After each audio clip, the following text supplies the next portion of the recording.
Hungry man how to fish, but don't give him a fish.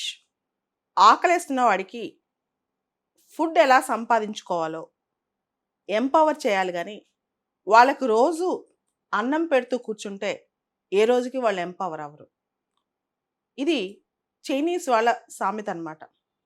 అయితే భారతదేశంలో freebie culture చాలా ఎక్కువ. అంటే ఉచితాలు.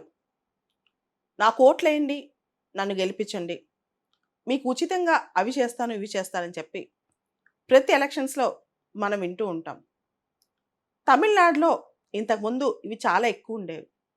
డిఎంకే, ఏఐడిఎంకే పోటీలు పడి ఇచ్చేవి. నార్త్ ఇండియన్ స్టేట్స్లో కూడా, సౌత్ ఇండియాలో కూడా వ్యవసాయ రుణాల మాఫీ చాలా ఎక్కువ జరిగేది. ఒకప్పుడు ఎస్బీఐ చైర్మన్ దీనికి చాలా ధీటుగా సమాధానం చెప్పారు.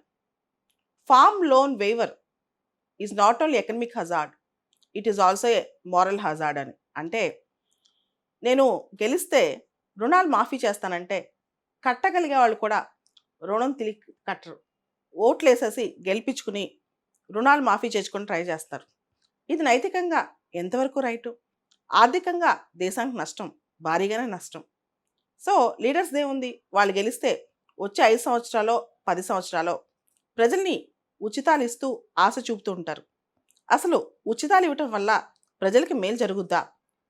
తాత్కాలికంగా మేలు అనిపిస్తుంది. తాత్కాలికంగా చేతిలో ఏదైనా ఉచితమో లేకపోతే డబ్బులో కనిపిస్తూ ఉంటాయి. కానీ ఒక మర్యాదకి భంగం కదా, గౌరవానికి భంగం కదా. అసలు ఆ ఉచితాలు ఇచ్చే డబ్బులు ఎక్కడి నుంచి వస్తాయి? ఒక్కసారి ప్రజలు ఎందుకు ఆలోచించరు?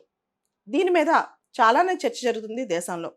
Populism versus fiscal Prudence and development. అంటే ఓ పక్క ప్రజాకర్షణ పథకాలు, ఇంకొక పక్క దేశం అభివృద్ధి, దేశం దీర్ఘకాలికంగా ఎలా వెళ్తుంది.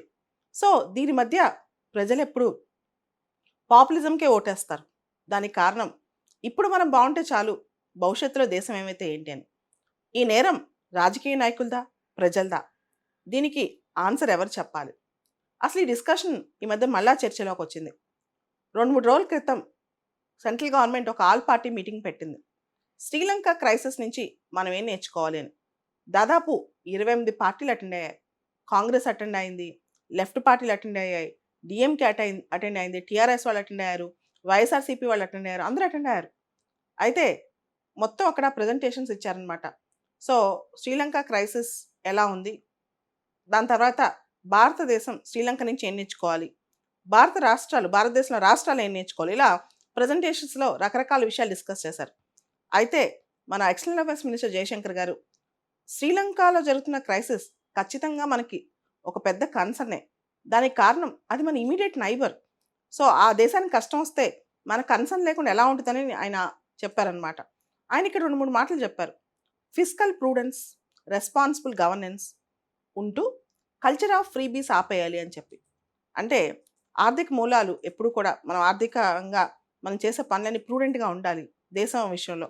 అలానే రెస్పాన్సిబుల్ గవర్నెన్స్, పరిపాలన విషయంలో ఈ టైంలో నేను ఫ్రీబీ ఇచ్చేస్తే వచ్చే ఎలక్షన్లో గెలుస్తానని కాకుండా స్టేట్స్మెన్ లాగా ఆలోచించాలి. డెవలప్మెంట్ ఏ విధంగా ఉంటుందో కూడా ఆలోచించాలి. దాంతోపాటు కల్చర్ ఆఫ్ ఫ్రీబీస్ అనేది దేశంలో తగ్గాలి. ఎవరు ఫ్రీబీస్ ఎక్కువ ఇస్తారనే ఆలోచన, వీళ్ళు ఫ్రీబీస్ ఇవ్వటం. అయితే ఈ డిస్కషన్ మొత్తం మోడీ గారు కూడా ఇంత ముందే చేశారు, కొన్ని రోజుల ముందే. ఇది కూడా ఆలోచించవచ్చు. ఫ్రీబీస్ గురించి మోడీ గారు కూడా మాట్లాడారు.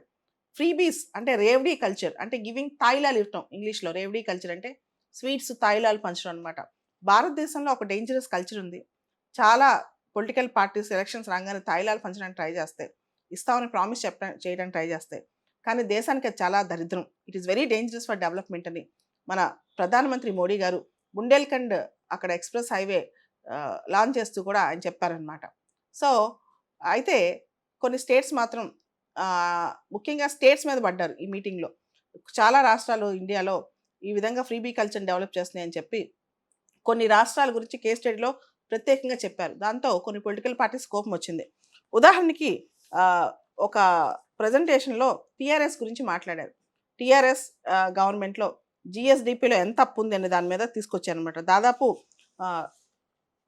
తెలంగాణ స్టేట్లో 23% జిఎస్డిపిలో అప్పు ఉందంట. అంటే గ్రాస్ స్టేట్ డొమెస్టిక్ ప్రోడక్ట్లో 23% అప్పు ఉందంట. అదేవిధంగా ఆంధ్రప్రదేశ్ కూడా చాలా తాయిలాలు ఇచ్చి చాలా నష్టాల్లో ఉందని. అసలు ఆంధ్రప్రదేశ్ అయితే దాని ఫైనాన్స్ చాలా రిస్కీ స్టేట్‌లో ఉన్నాయని ఇంతకుముందు రకరకాల ఏజెన్సీస్ కూడా చెప్పాయి. ఆర్‌బీఐ కూడా చెప్పింది. సో, ఇవన్నీ అక్కడ ఉటంకించారు. దాంతో అక్కడ కొంతమంది లీడర్స్‌కి కోపం కూడా వచ్చింది. సెంట్రల్ గవర్నమెంట్‌కి అప్పులు లేవా? సెంట్రల్ గవర్నమెంట్ జీడీపీలో 60% దాకా ఒక్కోసారి అప్పులు చేసిన సందర్భాలున్నాయి. ఎప్పుడైనా FRBM central government target meet అయిందా? అది కూడా మీట్ అవ్వలేదు కదా! అలాంటప్పుడు సెంట్రల్ గవర్నమెంట్, స్టేట్ గవర్నమెంట్స్‌ని ఎత్తి చూపడానికి ఇలాంటి మీటింగ్‌లు ఎందుకు పెట్టాలి? అని ఆ మీటింగ్‌లో ఒక మాట అన్నారనమాట. మనం గనక జాగ్రత్త లేకపోతే భారతదేశంలో కొన్ని రాష్ట్రాలు, ఆ రాష్ట్రాలు శ్రీలంక స్థాయిలో అంటే శ్రీలంకలో ఇప్పుడు ఏం జరుగుతుందో అది ఆ రాష్ట్రాల్లో రిపీట్ అయ్యే అవకాశం ఉందని. దాంతో ఇదొక పెద్ద చర్చాంశం అయిపోయిందనమాట. ఎందుకంటే శ్రీలంకను చూసి అందరూ భయపడుతున్నారు. దానికి కారణం శ్రీలంకలో ఇన్‌ఫ్లేషన్ విపరీతంగా పెరిగిపోయింది. శ్రీలంకలో తినటానికి తిండి లేదు. అక్కడ ఎమర్జెన్సీ పెట్టారు. శ్రీలంకలో పొలిటికల్ ఇన్‌స్టెబిలిటీ స్టార్ట్ అయింది. ఎకనామిక్ ఇన్‌స్టెబిలిటీ దగ్గర నుంచి. శ్రీలంకలో మనం చూస్తే అక్కడ టూరిజం కంప్లీట్‌గా దెబ్బతింది. అక్కడ కోవిడ్ వచ్చిన తర్వాత అన్నీ నష్టపోయారు. దాని తర్వాత గవర్నమెంట్ ప్రూడెంట్ పాలిసీస్ ఫాలో కాకపోవడం వల్ల సడెన్‌గా ఫర్టిలైజర్స్ ఆపేసి ఆర్గానిక్ ఫార్మింగ్ తీసుకురావడం వల్ల శ్రీలంకకి ఎవరు అప్పియడానికి కూడా రెడీగా లేరనమాట. శ్రీలంక ఇప్పుడు ఐఎంఎఫ్‌తో చర్చలు జరుపుతుంది సహాయం కోసం. కానీ ఐఎంఎఫ్ మాత్రం ఏమాత్రం అప్పిస్తుందో చూడాలి. అదేవిధంగా శ్రీలంక డెట్ రీపే చేయటంలో ఫెయిల్ అయిపోయింది. డెట్ ట్రాప్‌లో కంప్లీట్‌గా పడిపోయిందనమాట. అప్పుల ఊబిలో శ్రీలంక అనమాట. సో, ఈ కష్టం భారతదేశంలో కొన్ని రాష్ట్రాలకు రాకుండా ఉండాలి అంటే ఫిస్కల్ ప్రూడెన్స్ పాటించాలి. దీని నుంచి మంచి నేర్చుకోవాలి గానీ, చెడు ఎందుకు పట్టుకెళ్తున్నారని చెప్పి జయశంకర్ గారు కూడా అన్నారనమాట. అంటే ఈ మొత్తం మీటింగ్‌లోంచి మీరు మంచి నేర్చుకెళ్ళాలి. శ్రీలంక నుంచి ఒక లెసన్ నేర్చుకోవాలి. అంతేగాని దీన్ని నెగెటివ్‌గా తీసుకోవద్దని కూడా ఇండైరెక్ట్‌గా ఆయన చెప్పడం జరిగింది. ఓవరాల్‌గా ఫిస్కల్ ప్రూడెన్స్ పాటించకపోతే ఎంత పెద్ద దేశమైనా సరే ఏదో ఒక రోజుకి శ్రీలంక బాట పట్టక తప్పదు. దాన్ని మన జనరేషన్ తర్వాత జనరేషన్స్ చూడకుండా ఉంటే మంచిది. ప్రధానంగా ప్రజలకి ఉచితాలు, ఫ్రీబీస్ అలవాటు చేయకుండా ఉండి కష్టపడే నేచర్ కనుక పెంచితే నిజంగా లాంగ్ టర్మ్ డెవలప్‌మెంట్‌లో దేశం ఇంకా ముందుకెళ్తదే గానీ శ్రీలంక లాగా తయారవ్వదు.